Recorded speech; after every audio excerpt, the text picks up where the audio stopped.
श्री राम भाइयों, जय श्री हनुमान।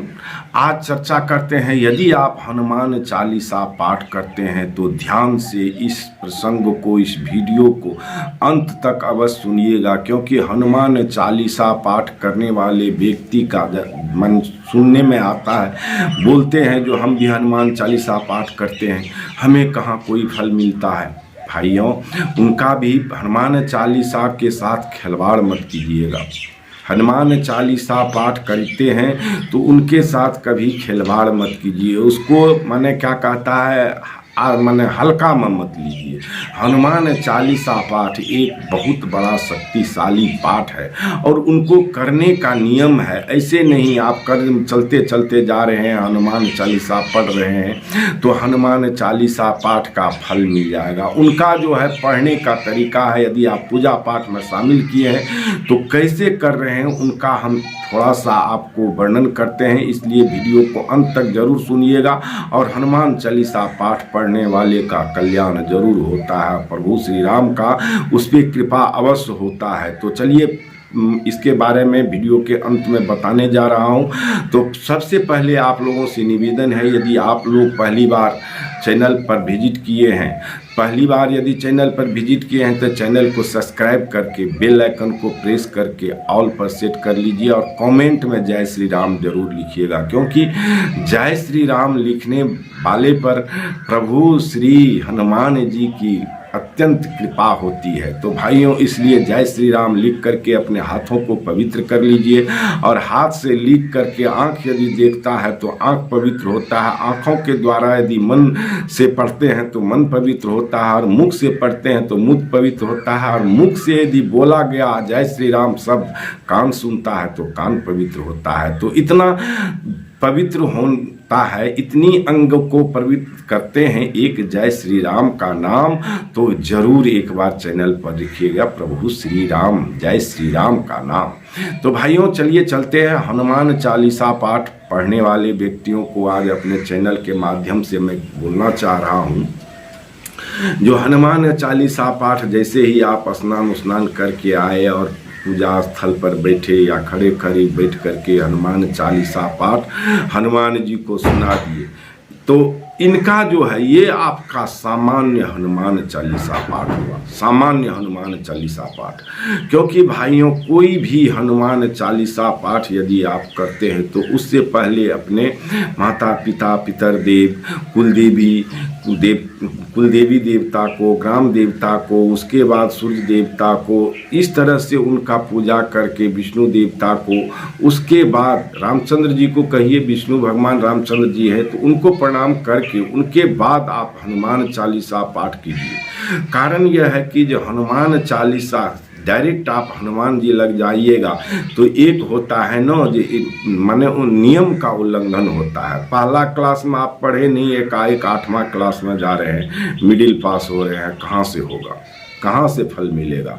इसके लिए आपको वर्ग नर्सरी से गुजरना ही पड़ेगा। 1 class, 2 class, 3 class, 4 class, 5 class, 6 class का पढ़ाई पढ़ना ही पड़ेगा, तभी आपको पूर्ण जानकारी होगी। इस बीच में आप जितना भी हम बोले अपने पितर देव, माता पिता, पितर देव, उनके बाद कुलदेव, गुरु सर्वत्र होते हैं, गुरु को जरूर जल फूल दीजिए। उसके बाद कुलदेवी को, कुलदेवी के बाद ग्राम देवी देवता को, उसके बाद आप जाइए सूर्य देवता को। दिन में यदि पूजा कर रहे हैं, नहीं रात में कर रहे हैं तो गणेश देवता को पूजा कीजिए। और संकल्प करके भाइयों, बहुत ही महत्वपूर्ण बातें हैं, इस बात पर थोड़ा सा ध्यान दीजिएगा। यदि आप हनुमान चालीसा पाठ करते हैं, यदि आप एक बार करते हैं तो नॉर्मली आप पूजा में उसको शामिल किए हैं, नित्य कर्म हुआ आपका।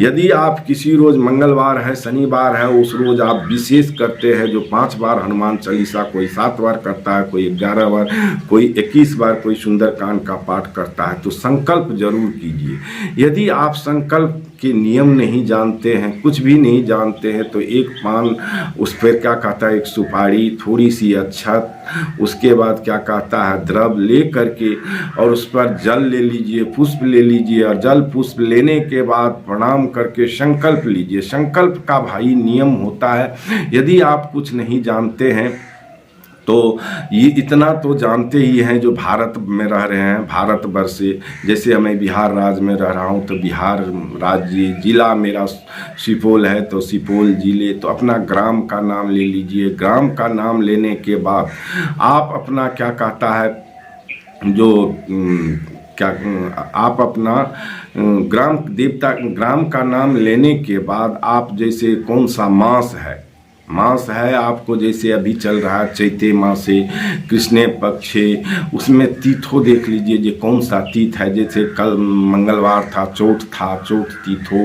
उसके बाद हम जैसे अपना गोत्र का नाम लीजिए, गोत्र का नाम लेने के बाद अपना नाम ले लीजिए। नाम लेने के बाद जो आपका मनोकामना है, जिसके लिए आप श्री हनुमान जी का हनुमान चालीसा पाठ कर रहे हैं, तो उस अपने मन्नत को उसमें ले लीजिए, शामिल कर लीजिए और उसमें बोल दीजिए। जो इसके लिए मैं हिंदी में भी बोल सकते हैं, कोई जरूरी नहीं है। जो आप को यदि संस्कृत नहीं आता है तो हिंदी में भी बोल करके आप हनुमान जी को समर्पित कर सकते हैं। संकल्प करके जरूर हनुमान चालीसा पाठ पढ़िएगा। ये यदि आप संकल्प करके पढ़ते हैं तो ये समझिए 2 गुना फल देता है।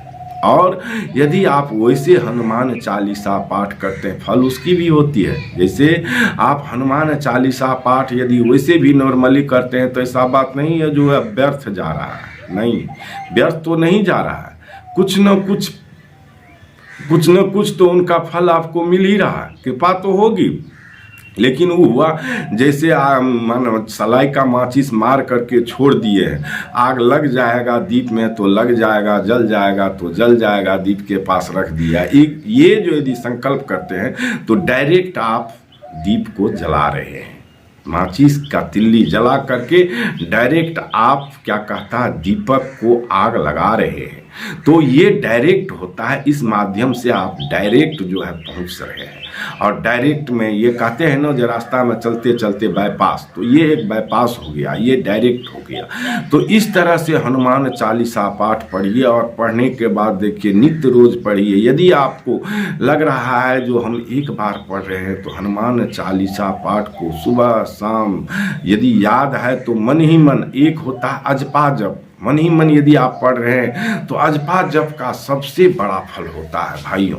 मन ही मन पढ़िएगा और मन ही मन पढ़ते रहिएगा, देखिएगा आप। लेकिन पढ़ने से पहले एक बार जय श्री राम प्रभु का एक बार कमेंट में भी लिखिए और प्रभु श्री राम का जय श्री राम जरूर ले लीजिएगा। प्रभु का स्मरण किए बगैर हनुमान चालीसा पाठ की फल नहीं होती है भाइयों, क्योंकि प्रभु श्री राम का जो नाम लेते हैं उस पे हनुमान जरूर खुश होते हैं। तो इसीलिए प्रभु श्री राम का एक बार स्मरण करके तब हनुमान चालीसा पाठ अवश्य करें। यदि मन जाप भी कर रहे हैं, अजपा जाप भी कर रहे हैं, तो हनुमान जी आप पर सदा खुश रहते हैं। और उस व्यक्ति को कहते हैं न, भक्त को अपना मान चले चल जाए पर भक्त का मान न टलते देखा। प्रभु क्या करते हैं, अपने भक्त का मान कहीं टलने नहीं देते हैं। उनका अपमान होते हुए यदि आपका कहीं अपमान हो रहा है तो आप जरूर सह लीजिएगा, लेकिन हनुमान जी नहीं सहन करते हैं। हनुमान जी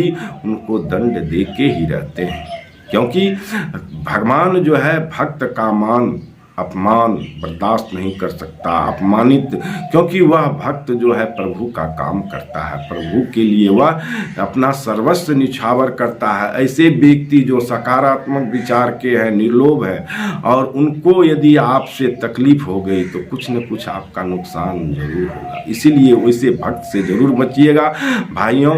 इस वीडियो को लंबा हो रहा है, यहीं समाप्त करता हूँ। मिलते हैं अगले वीडियो में। और जो भाई लोग पहली बार आए हैं चैनल पर तो इनको एक बार चैनल को कृपया करके चैनल को सब्सक्राइब करके बेल आइकन को प्रेस करके ऑल पर सेट कर लीजिए। और कमेंट में जय श्री राम लिखना नहीं भूलिएगा। कमेंट में जय श्री राम अवश्य लिखिएगा, जिससे प्रभु श्री राम आपका मंगल करे, श्री हनुमान जी कष्ट हरे। जय जय श्री राम, प्रभु करे आप सबों का कल्याण।